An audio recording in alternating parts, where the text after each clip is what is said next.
Salut à tous la team OL, Thomas M. Show pour OL Fan TV, très heureux les gones de vous retrouver pour une nouvelle vidéo. Vous en avez l'habitude, début de semaine, débrief avec les statistiques avancées, les notations des joueurs et de l'entraîneur.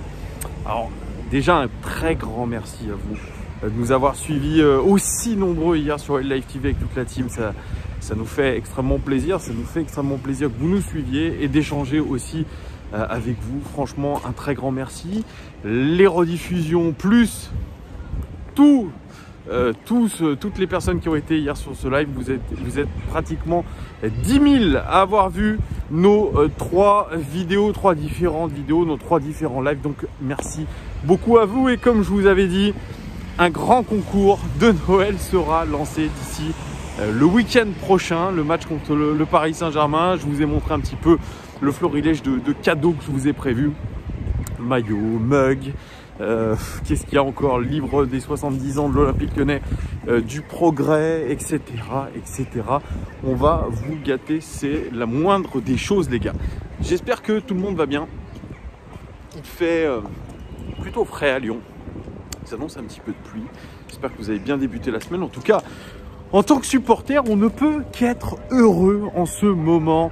L'Olympique Lyonnais est le deuxième club en Europe le plus en forme au niveau des séries en cours, derrière le Bayer Leverkusen.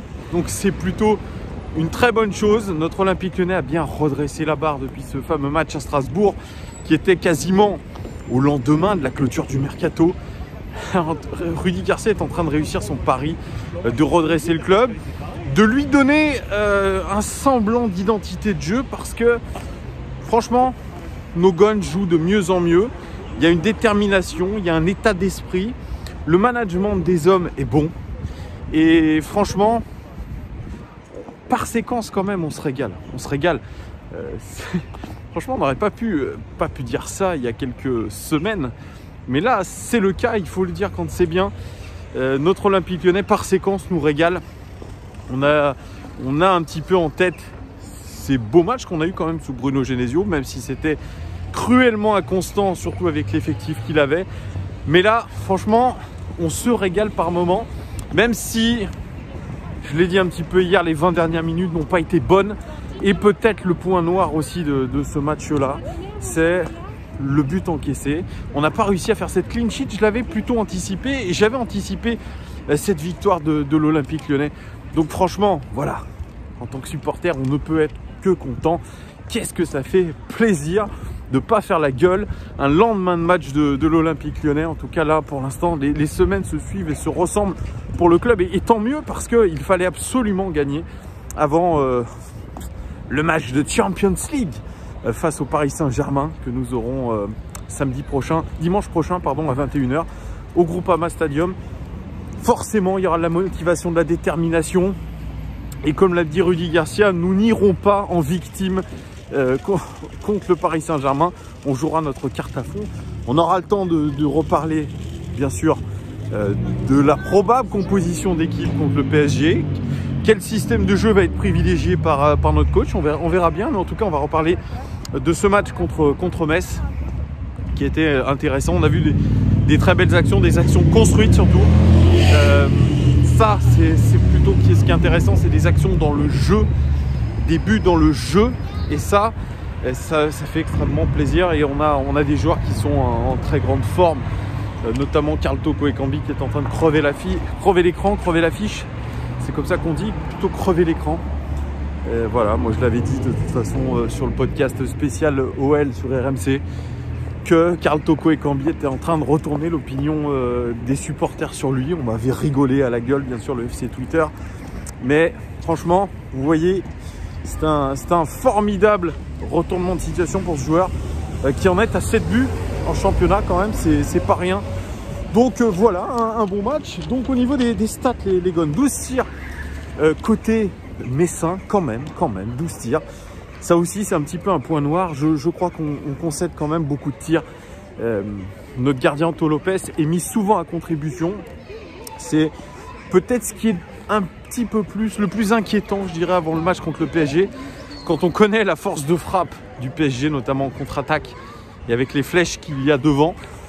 Donc attention à ça, 18 tirs côté lyonnais et puis le même nombre de tirs cadrés des deux côtés avec une plus grande efficacité côté Olympique Lyonnais, 5 cadrés des deux côtés. Au niveau de la possession de balle, eh bien on a gagné cette possession de balle à l'extérieur. 54% de possession pour l'Olympique Lyonnais, 46% pour les Messins. Au niveau des dribbles réussis, eh bien les Messins ont réussi plus de dribbles que nous. 13 dribbles réussis, 8 dribbles réussis seulement pour l'Olympique Lyonnais. Ce qui montre qu'on n'a pas voulu faire la différence par l'individuel, mais par le collectif. Et ça, je trouve que c'est extrêmement positif. Au niveau des duels aériens, et là, on les a surclassés les Messins. 13 duels aériens gagnés pour les Lyonnais, 4 seulement pour les Messins. Au niveau des tacles, c'est kiff bourricot. Ça a été un match plutôt engagé. Les Messins ont été plutôt engagés, surtout en seconde mi-temps.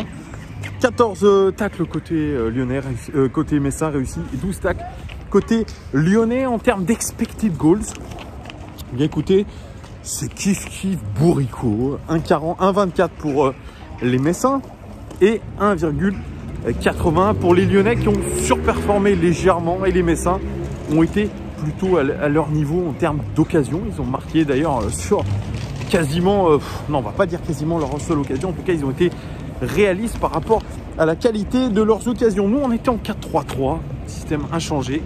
Oussem Aouar intégré dans cette équipe, il était réintégré. Et puis la première de Descheglio en tant que latéral droit, elle était intéressante cette première titularisation. Mais dans les faits, position moyenne des joueurs, c'était plutôt un 4-2-4 sur le terrain. Alors on passe aux statistiques individuelles et à la notation des joueurs. En commençant par Anto Lopez. Anto Lopez, il est égal à lui-même.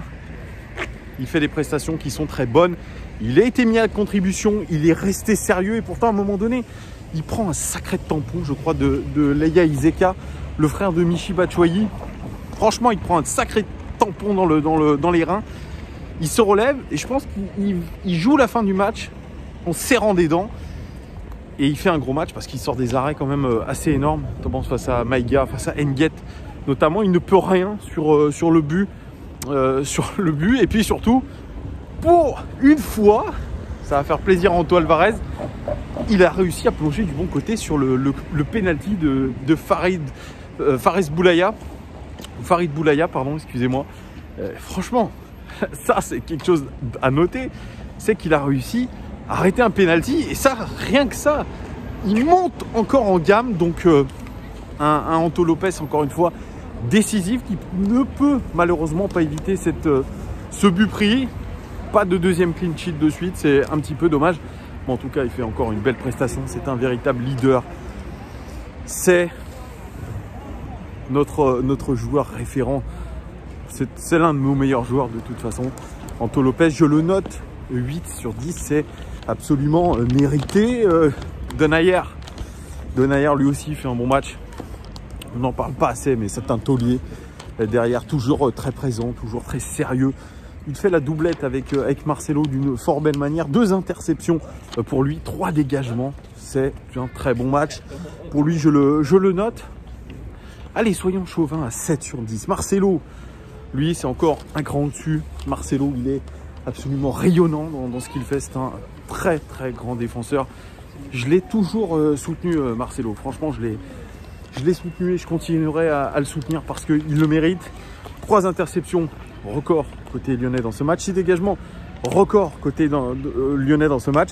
2 tirs bloqués, record côté lyonnais dans ce match. Et 8 ballons longs réussis sur 11. C'est une prestation XXL pour un Marcelo qui est énorme. Énormissime tout simplement. 8 sur 10 pour lui, ça le mérite que ça. C'est autant qu'Anto Lopez. Descheglio. J'ai du mal à le dire, je ne parle pas italien. Pour sa première titularisation, plutôt pas mal. Plutôt pas mal. Élégant dans ses prises de balles, dans ses conduites de balles. Un peu lent, notamment sur les replis défensifs. Coupable aussi sur le penalty provoqué. Coupable parce qu'il défend mal. Il défend mal tout simplement. Et d'ailleurs, c'est très étonnant pour un joueur qui évolue quand même dans des grands clubs européens. Peut-être que c'est le manque de rythme, peut-être que c'est le stress. Mais voilà, c'est un petit peu le point noir. Mais sinon, c'est un tac réussi, deux interceptions pour lui, 2 centres réussis sur 3. Ça aussi, à la différence peut-être d'un Dubois qui n'a pas la même technique de centre, c'est vrai. Ils n'ont pas du tout la même technique de centre, mais on sent que chez Descheglio, il y a une envie de toucher des cibles, des zones très prédéfinies dans sa tête auparavant. Et ça, rien que ça, c'est une évolution par rapport à Léo Dubois qui semble vraiment en difficulté sur la prise de décision, notamment dans les zones à viser. Donc Descheglio, déjà, il est bien meilleur là-dessus. Il est bien meilleur sur le jeu de passe aussi, le jeu de passe vers l'avant. 2 passes clés quand même pour Descheglio, c'est plutôt pas mal du tout. Sur la hitmap, il est très avancé, il est en tout cas plus avancé que Maxwell Cornet sur le terrain. Il était offensif, mais le rôle d'un latéral, c'est avant tout de défendre. On l'a plus vu positivement d'une manière offensive que défensive. Est-ce qu'il a gagné des points par rapport à Dubois? Là, c'est la grosse question. En tout cas, Descheglio pour une première, je le note à 6,5 sur 10. Monsieur Maxwell Cornet, latéral gauche, eh bien c'est de mieux en mieux Maxwell Cornet. Il faut le dire quand c'est bien. Il fait un bon match, très sérieux. Offensivement, défensivement, il est présent. On sent qu'il prend ce rôle de latéral gauche à cœur. Il n'a pas envie de lâcher son poste. Il sait que probablement cette saison, il va jouer la plupart du temps dans cette position-là. Donc, il a intérêt à le faire à fond. 3 tacles réussis, un dégagement. Par contre, c'est un peu le point faible de Maxwell Cornet. 0 ballon long réussi sur 7 tentés. Ça, c'est pas bon. Par contre, c'est celui qui a fait le plus de passes dans ce match-là. Et c'est celui qui a été le plus central. Par qui le jeu est passé. Donc, on est passé par Maxwell Cornet. On est passé par cette aile gauche. Donc, c'est très positif pour Maxwell Cornet que je note 7 sur 10 les gones. Ensuite, on passe à Guimarães, qui était point de basse de ce milieu à 3. Numéro 6, 4 tacles réussis, record côté lyonnais dans ce match et 2 interceptions pour un Guimarães qui, surtout en première mi-temps, a éclairé le jeu par ses passes laser, ses passes qui cassent les lignes. Un petit peu à la différence de Pjanic au Barça, qui a du mal avec le Barça. D'ailleurs, il joue très peu avec le Barça et il a du mal à casser ses lignes parce qu'il est trop latéral sur ses passes. C'est la différence de Guimarães qui a pris des risques hier sur son jeu de passe, notamment vers l'avant. Au fur et à mesure de la rencontre, on a senti que physiquement c'était un petit peu difficile, notamment en seconde mi-temps, mais voilà, c'est plutôt une belle prestation pour un joueur qui est sorti. On ne sait pas s'il est blessé ou s'il avait des crampes. En tout cas, c'est un bon match. 6,5 sur 10 pour lui. Paqueta, c'est la masterclass d'hier. Un sacré boucan avec ces oiseaux. Paqueta, c'est la masterclass d'hier. On sent que ce joueur prend de la confiance. On sent qu'il se sent bien.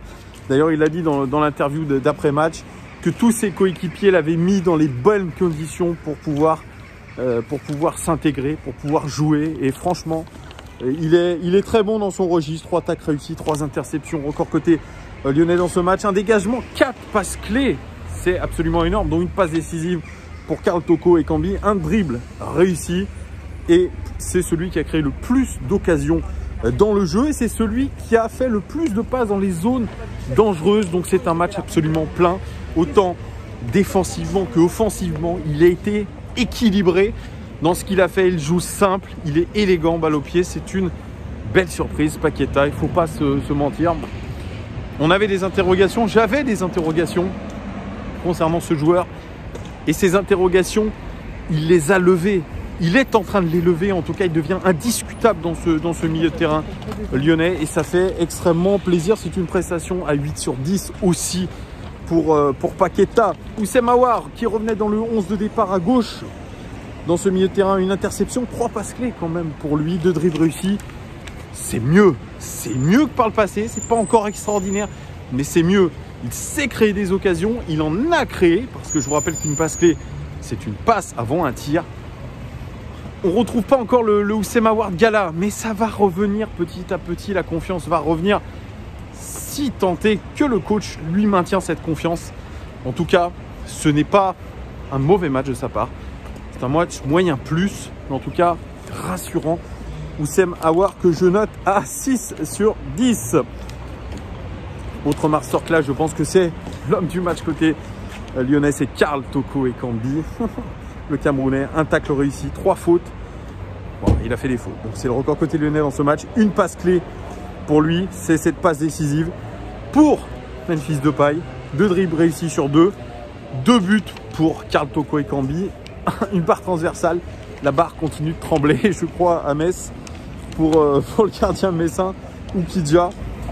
Noté 9,3 sur 10 par WhoScored.com. C'est absolument énormissime. C'est celui qui a reçu le plus de passes dans les zones dangereuses. Et c'est celui qui a porté le plus la balle aussi dans les zones dangereuses. C'est un match XXL pour un joueur qui a une confiance énormissime en ce moment. Énormissime, Karl Toko Ekambi. 7 buts cette saison, c'est tout simplement incroyable. Et ce n'est pas fini, c'est le Karl Toko Ekambi que les supporters de Villarreal ont vu en Liga. Il est en train de retrouver son niveau, il est en train de trouver cette confiance qui lui manquait un petit peu en début de saison, même au Final 8, quand il a touché le poteau de Neuer. Franchement, ça se voit que ses coéquipiers l'apprécient. Lui, il essaye de jouer sur ses qualités. Il est absolument létal en ce moment sur ce qu'il fait.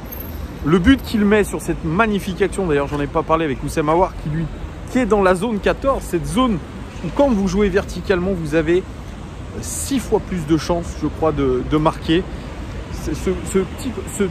Je fais le jette avec mon pied, vous ne le voyez pas, mais ce toucher de balle extérieur pour Karl Toko Ekambi dans la zone 14 de Oussem Aouar est absolument incroyable. C'est une passe décisive, je ne l'ai pas noté d'ailleurs pour Oussem Aouar. C'est une passe décisive pour Oussem et ça il faut le noter aussi. Mais le but qu'il met, cette frappe sous la barre transversale me rappelle le but qu'a marqué Hugminson hier dans le North London Derby où Hugminson le décale, il met une frappe sous la barre transversale. C'est à peu près le même but, copié-collé. C'est du très très lourd. La passe décisive qu'il réalise pour Memphis Depay, elle est super parce qu'il prend l'information, il la met en retrait exactement où il faut, dosé comme il faut. Que demande le peuple? Karl Toko Ekambi est en train de faire un très grand début de saison. Donc ça, voilà, ça retourne un petit peu l'opinion que beaucoup avaient sur lui. C'est un impact player et je lui mets la note de 9 sur 10 parce que c'est normal. Il fait une prestation absolument fantastique. Tino Kadewere, lui c'est le moins en vue des 3 attaquants. Il fait pas un très bon match. D'ailleurs, il n'a pas de statistiques dans les 5 meilleurs joueurs du match. C'est un peu dommage, mais peut-être que lui aussi, physiquement, il est en train de payer, d'accuser le coup, malgré les 1 match par semaine. Mais il ne fait pas un très bon match, Tino Kadewere. Il ne marque pas ce soir, il ne fait aucune passe décisive, pas de passe clé pour lui. C'est un mauvais match, je le mets en dessous de la moyenne, 4 sur 10 pour lui. Memphis Depay, capitaine, 3 centres réussis sur 9. Il doit mieux faire. Sur coup de pied arrêté, il n'a pas été très bon. Il n'a pas ajusté trop ses passes. Par contre, 5 passes clés, ça reste notre meneur hier de jeu. 5 passes clés, c'est le record côté lyonnais dans ce match. Un dribble réussi seulement pour un Memphis qui a l'habitude plutôt de plus dribbler. Et puis un but. Ce but, il est absolument phénoménal. Cette frappe en retrait avec le magnifique centre de Karl Toko Ekambi. Il faut la mettre. L'équilibre est incroyable sur la frappe. Incroyable. Il arrive à la mettre dans le soupirail. Elle part à une vitesse phénoménale. Et voilà, c'est là où ça différencie un bon joueur d'un très bon joueur. Donc, voilà. Il n'a pas été extraordinaire dans le jeu, c'est vrai. Mais il est décisif. Il est décisif. Ça reste un joueur de classe mondiale. Memphis Depay, on pourrait probablement le garder cet hiver. Je pense que ça va se dérouler comme ça, puisqu'il y a une grave crise économique. Grave crise économique du côté du Barça. Donc, Memphis Depay pourrait rester, ça serait tant mieux pour nous. Memphis Depay, je le note tout de même à 7 sur 10.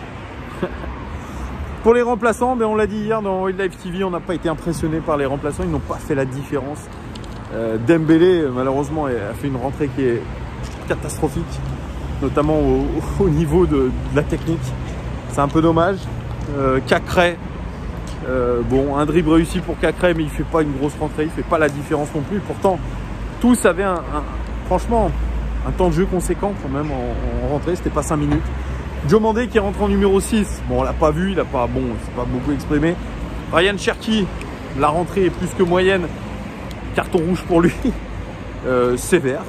Bon, beaucoup disent sévère, mais je pense qu'il y a peut-être eu des mots avec l'arbitre avant, peut-être, qui en gros lui ont desservi.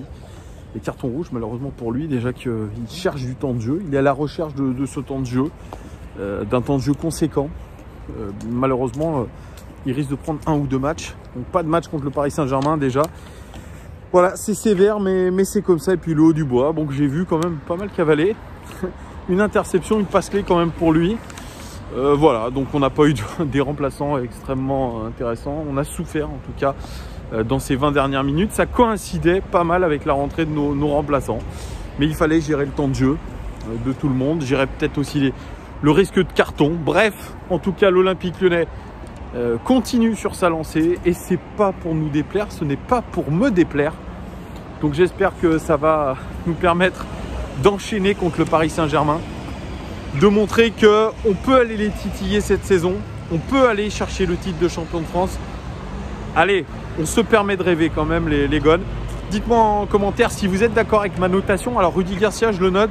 Je ne sais plus ce que j'avais dit hier. J'ai dit 8 sur 10 je crois. Eh bien oui, je dis 8 sur 10. Donc notez les joueurs et dites-moi si vous êtes d'accord avec moi. Notez aussi le coach. Merci en tout cas les gones d'être aussi fidèles à ma chaîne, à OL Live TV. C'est grâce à vous. Tout ça, très bon début de semaine à vous.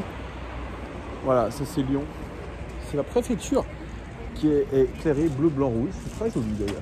C'est très joli, oui, parce que normalement à cette période, on aurait dû avoir la fête des Lumières. C'est annulé. C'est annulé. C'est comme ça, mais pour les Lyonnais, n'hésitez pas à mettre vos lumignons pour le 8 décembre, c'est très important. C'est culturel. C'est aussi spirituel chez nous. Donc voilà. Nous sommes le 6 décembre. 7 décembre, demain c'est le 8 décembre, fête très importante à Lyon. Voilà, pour ceux qui sont à Lyon, mettez vos petits mignons, c'est très important. Allez les gones, merci en tout cas, bonne soirée, ciao, ciao, ciao, ciao.